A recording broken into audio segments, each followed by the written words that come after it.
యూత్కి బరువు లేదు, బాధ్యత లేదు, విషయ పరిజ్ఞానం లేదు, బ్రెయిన్ ఇంకా డెవలప్ కాలేదు, ఏమీ లేదు. కాబట్టి యూత్ని బ్రెయిన్ పాడు చేస్తున్నారు అంతే.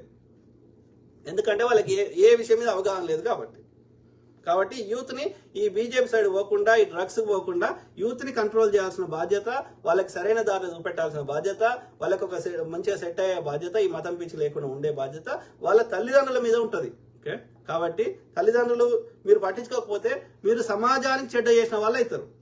అర్థమైందా? అట్లాంటి చీడ పురుగులు అది వేరే కుటుంబాలకి కాదు, మీ కుటుంబం కూడా నష్టం చేస్తారు వాళ్ళు.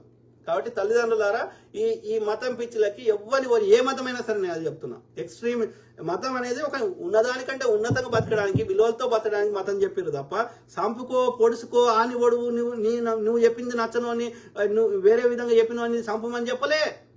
ఎక్కడ చదవండి, ఖురాన్ తీసి చదవండి, ఇంకో పుస్తకం తీసి చదవండి, ఎక్కడ రాయలే అట్లా.